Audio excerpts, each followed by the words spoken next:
Salut tout le monde, voilà on est dans la serre et ces derniers temps sur la page Instagram et sur le groupe Facebook il y a plein de petites questions qui fusent quand c'est pas sur une photo de légumes ou bien sur une photo du jardin, et je me suis dit que j'allais vous faire une première petite visite du potager, du jardin et de... C'est super chaud, c'est la canicule.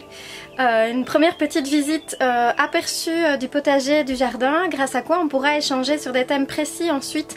Donc par exemple les semis, puisque souvent je poste des photos à différentes phases du potager et du jardin, ou bien je poste de temps en temps une vidéo de la serre. Et voilà, comme ça vous pourrez déjà avoir un ensemble, une vue d'ensemble de ce qui se passe chez nous, dans notre petit jardin familial aménagé en permaculture. Et de vidéo en vidéo, j'aborderai de manière plus courte des réponses aux questions que vous me posez parfois sur les photos. Alors donc pour l'instant voilà, ce sera surtout un petit tour visite. Et puis alors ce serait super chouette pour que je puisse savoir par quoi je peux commencer par la suite, ce qui vous intéresse le plus dans les petites infos jardin potager. Vous me les mettez en commentaire en question, comme ça je pourrai aborder ce sujet là par la suite.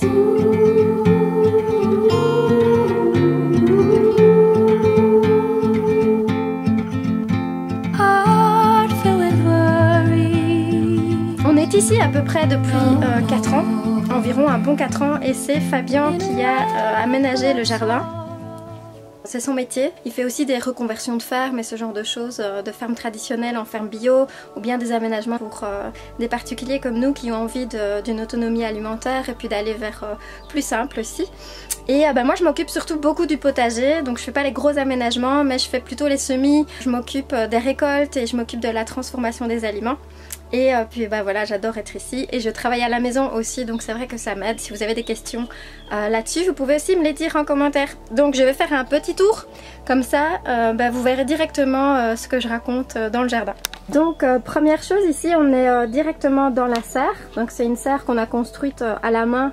Une serre bioclimatique qui peut complètement s'ouvrir, se refermer. On gère la température en fonction du climat et de comment ça se passe dehors. Et justement en fonction du climat, ça permet aussi de chauffer la cuisine qui est juste ici à côté.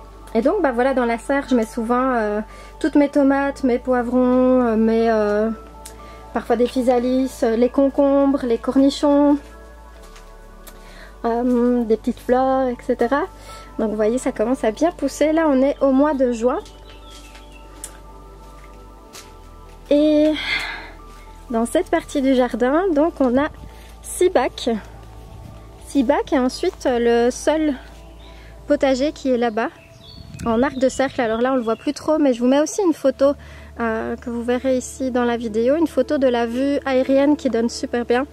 Après une petite vidéo aussi sur le sujet de la tiny house. Donc ici nos 6 bacs qui ont déjà pas mal poussé. On a toutes les carottes ici, les carottes et les radis. Là on a les oignons, l'ail, les échalotes, il y a des petites betteraves, entre plein de jolies fleurs. Moi j'adore mettre plein de fleurs dans les légumes. On a tous nos pois mangent tout ici. Alors ici je viens de récolter toutes les fèves. Et j'ai coupé, je vous ferai une petite vidéo rien que sur le sujet des fèves puisque c'est le moment. J'ai coupé toutes les feuilles et les tiges des fèves restantes et je les ai couchées sur le sol. Et j'ai planté autre chose à la place. Donc voilà, là c'est encore un peu petit, ce sont des petits semis qui sont en train de pousser. Et j'ai gardé quelques plants ici de fèves pour qu'elles sèchent et que je puisse avoir mes graines pour l'année prochaine. Je vous mets une photo ici dans la vidéo avec les fèves qui ont bien poussé et j'étais trop contente parce que j'ai mis la moitié de mes fèves récoltées, mes graines de fèves, mes semences de l'année passée, et comme j'avais peur qu'elles poussent pas, j'ai quand même mis la moitié de fèves de semences que j'ai achetées chez Semailles et voilà, les deux ont poussé. Elles étaient un petit peu de taille différente mais tout s'est bien passé. Voilà, des jolies prairies fleuries parce que là c'est trop gai, il y a plein de papillons à cette saison. Et puis alors ici, le sol, on a nos maïs qui poussent, il y a toutes les pommes de terre, il y a plein de roquettes, il y en a une partie que je laisse monter en fleurs, plein de salades là-bas, les choux qui se portent plutôt bien, On a aussi de la betterave là-dedans, des choux de Bruxelles, des choux-fleurs, des pots tournesol qui deviennent de plus en plus grands. Il est plus grand que moi. Il est vraiment super haut. Et alors au niveau des tomates, j'en mets toujours et dans la serre et dehors. Elles se portent plutôt bien dehors, mais alors il faut aussi dire que les 2 dernières années on a eu une sacrée sécheresse. Donc j'avais pas trop de soucis de mildiou, etc. Ici j'ai des petits épinards fraises qui sont en train de bien pousser. Encore plein de pommes de terre. Alors à gauche à droite en fait dans le jardin il y a des arbres fruitiers avec plein de petits fruits rouges. Ça c'est super chouette pour aller prendre les desserts en plein été.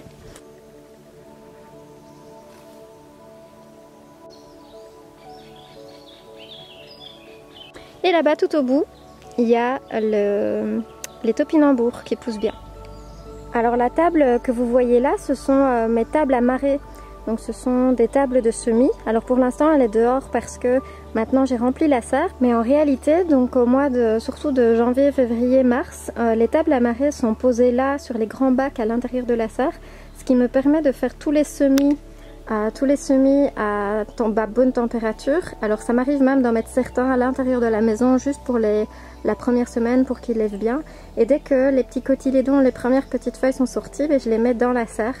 Et lorsque la plupart des semis vont en terre, donc vers avril, mai, etc., eh bien je sors les tables à marée et je les mets à l'extérieur, ce qui me permet de planter directement dans les bacs.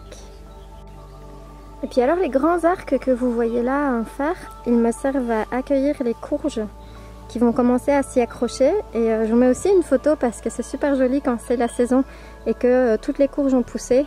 Elles font des tunnels de plantes comme ça, il y a les courges qui pendent au-dessus de nos têtes ou le long du grillage, c'est super joli. Et puis évidemment, je n'oublie pas tous les aromates qui nous servent aussi à faire nos épices pour toute l'année. Donc on les sèche et on les met en petits pots, tout comme la plupart des légumes qu'on conserve pour toute l'année. Et puis naturellement, avec tous ces bons légumes, ces fruits, toutes ces aromates, on n'oublie pas les petits œufs de nos poupoules. On a 6 poules. Je les vois là d'ailleurs à l'intérieur qui sont en train de couver. Et on a bricolé ce poulailler il y a maintenant 2 ans environ. 2-3 ans. Un peu au feeling j'avoue, mais par contre il est plutôt bien pensé. Donc il y a une porte à l'arrière pour pouvoir aller nettoyer le poulailler. Il est à la hauteur de mes hanches, donc c'est super pratique pour le nettoyer et aller chercher les œufs aussi. Il est en fait à l'intérieur des 3 arbres, mais il n'y a absolument aucune vis dans l'arbre. Donc il est sur pilotis, on va dire. Ici on a eu un petit lapin à un moment donné. Malheureusement il n'est plus là. Et alors c'est ici à l'arrière qu'on va chercher les œufs. Enfin en tout cas quand elles veulent bien pondre là, puisque la plupart du temps elles vont pondre en bas.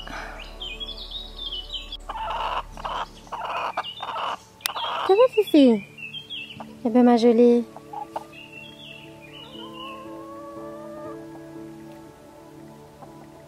Je suis rentrée à l'intérieur parce que j'avais vraiment trop chaud. C'est hyper caniculaire pour l'instant. Je transpire pendant que je vous parle.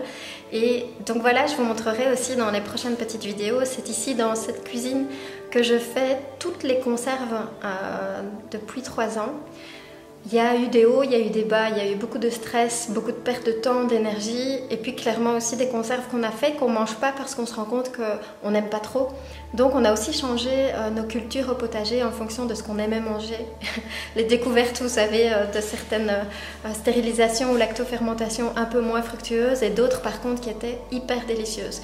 Et aussi c'est là que je stocke mes livres là derrière que vous voyez, les petits livres avec toutes les infos sur la stérilisation et je vous montrerai aussi, c'est juste derrière, tous les pots des épices qu'on a séchés pendant l'année. Alors plus le temps passe, plus c'est gai parce qu'on commence à sécher voilà, nos champignons, des fruits secs, etc.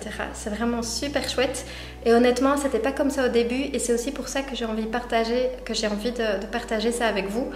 Parce qu'on s'emballe un peu au début avec tous ces thèmes. C'est comme quand on commence à faire ses cosmétiques bio, on achète plein d'huiles essentielles alors qu'en fin de compte on en a besoin d'1 ou 2 ou 3 maximum.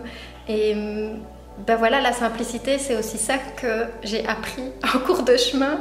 C'est que le but, c'était clairement pas de se mettre beaucoup plus de stress et beaucoup plus de charge horaire et physique. Certes, faire une production, mais de manière permaculturelle et écologique pour soi aussi. Et donc c'est pour ça que je commence seulement vraiment à partager sur le sujet maintenant, parce que je crois que c'est seulement après 2-3 ans que j'ai un vrai plaisir à faire ce que je fais, que ce soit les recettes, les conserves ou le potager, ou même tous les autres bricolages à l'intérieur ou à l'extérieur. Voilà seulement que je trouve que c'est paisible et vraiment ressourçant, vraiment énergisant. Or au début, franchement, je suis partie dans tous les sens. Et donc du coup, c'était impossible de vous partager quelque chose qui était vraiment nourrissant pour vous aussi. Voilà. Et alors que là maintenant, je sais que le moment de semer est précieux pour moi, le moment de cultiver, de regarder pousser est précieux pour moi, le moment de récolter est super enrichissant. Chaque moment compte en fait. Et puis le moment aussi de transformer, maintenant que je suis un petit peu plus organisée aussi, c'est vraiment devenu un vrai bonheur de le faire. Or avant, je pouvais passer du temps jusqu'à minuit à récolter des choses et puis les transformer. Et franchement, ça devenait ridicule. J'avais qu'une envie, c'était tout arrêter. Donc là, aujourd'hui, où chaque petit détail est vraiment devenu comme un petit bijou à vivre, c'est à ce moment-là que je trouve que ça vaut la peine l'investissement de départ, puisqu'il y en a un forcément quand même un peu. Pas forcément que financier, mais le fait de consacrer un peu de temps et d'énergie à apprendre et de se rendre compte que quand on partage des conseils entre nous, en fait c'est plus simple que ce qu'on pense et on se charge un peu trop au début. J'ai pas fait le tour au niveau des petits habitats, donc vraiment toutes les cabanes, la tiny house, et puis alors on a là-bas un tipi. Enfin qu'on appelle en réalité un wigwam. Donc je me concentre ici pour l'instant uniquement sur vraiment la partie nourricière du jardin. Et donc je répondrai à vos questions avec plaisir. Il faut savoir que moi il y a 3 ans, 4 ans, j'avais planté seulement du radis et de la salade et je savais absolument pas conserver la nourriture et encore moins tenir tout un potager comme celui-là. Donc j'ai appris d'une part sur le tas, mais aussi en compagnie de l'équipe qui travaille en maraîchage, etc. J'ai dû pas mal me débrouiller toute seule aussi puisqu'ils sont tous fort occupés et j'ai appris aussi par essai-erreur. Puis j'ai fouillé beaucoup sur YouTube, merci les vidéos YouTube sur le potager, ça c'était chouette. Et dans les prochaines vidéos à thème spécifique, par exemple sur un légume en particulier ou bien comment je gère mes semis, etc. et que vous avez envie de contribuer et de donner plus d'infos, je suis toujours preneuse de conseils pour pouvoir voilà, mieux m'occuper de mon potager et aussi parfois pour régler quelques problèmes qu'on peut avoir, comme l'année passée on a eu des campagnols qui ont mangé pas mal de nos légumes. Donc, mais par contre, voilà, après 3 ans, on a quand même une autonomie pour environ 6 personnes au niveau des légumes et en partie des fruits. Donc du coup, j'ai quand même appris pas mal de choses qui étaient super utiles. On avait vraiment envie, pas de faire une autonomie à 100%, on achète quand même une partie des choses, par exemple les graines, etc. Mais on avait vraiment envie d'être capable de produire notre propre nourriture. Et ce qu'on a vraiment envie d'acheter et qu'on ne cultive pas nous-mêmes, on va essayer de les prendre aux petits producteurs aux alentours, près de chez nous, ou à la ferme. Voilà. Donc c'est super chouette parce que aussi avec les années on a découvert ce qu'on aimait vraiment cultiver, ce qui était compliqué, ce qui était facile, ce qui était moins énergivore et entre guillemets plus rentable, parce que même s'il y a une valeur immense à aller dans son jardin faire du potager, il y a quand même un moment donné où certaines parties ne sont pas accessibles à tout le monde. Si on travaille à temps plein, qu'on a plusieurs enfants, eh bien, il faut penser le potager et sa surface en fonction de notre mode de vie, c'est sûr. Mais donc du coup voilà, et donc un peu comme des barjots, on a tout compté. On avait vraiment envie de savoir, ok, qu'est-ce que ça représente de tenir un potager comme celui-là. On a compté ce que ça nous a coûté financièrement, à peu près le temps qu'on y a passé, combien de kilos et combien de pots de réserve de nourriture on pouvait faire avec ça. Mais aussi, qu'est-ce qui était le plus intéressant à faire entre ce qu'on aime bien manger, ce qu'on aime bien cultiver et en fin de compte, tout ce qui nous fait perdre beaucoup de temps. Donc voilà, en 4 ans quand même, plein de chouettes infos à partager et je vais y aller progressivement. Je vous souhaite une super journée. Merci déjà pour tous ceux qui sont là sur la chaîne depuis 2-3 ans quand même, hein, facilement, où j'avais envie de partager un peu notre manuel complètement décomplexé et absolument imparfait vers une vie qui est plus simple, qui a plus de sens. C'était hyper important pour nous. Et pas seulement à l'extérieur dans le jardin, mais carrément aussi dans la maison. Pour ceux qui le savent, on le voit dans les tutos de la chaîne, avant j'avais un métier de créatrice de meubles en carton et je me suis élargie à tout ce qui est aussi dans la maison, les luminaires, les savons, les cosmétiques. Mais avec le temps, on voit les choses un peu plus simplement, avec moins de stress, avec moins de charge, avec moins de pression, parce qu'on sait que tous ces sujets, ça génère quand même pas mal de pression. Le fait de manger mieux, manger plus bio, avoir son propre potager, aller chercher des légumes chez les petits producteurs, faire attention à ses cosmétiques, moins consommer. Je trouve que ça fait beaucoup d'infos et ça m'a aussi mis beaucoup de pression. Et avec le temps, j'ai pris du recul et puis j'ai fait des sélections de ce qui était le plus important pour moi. Et voilà, pour chacun, c'est un peu le chemin de sélectionner ce qui compte le plus pour vous. Voilà, j'espère que c'était une chouette petite visite pour vous. Donc posez-moi les questions qui pourraient vous aider dans les commentaires. Et puis on prendra un sujet à la fois. Salut, salut!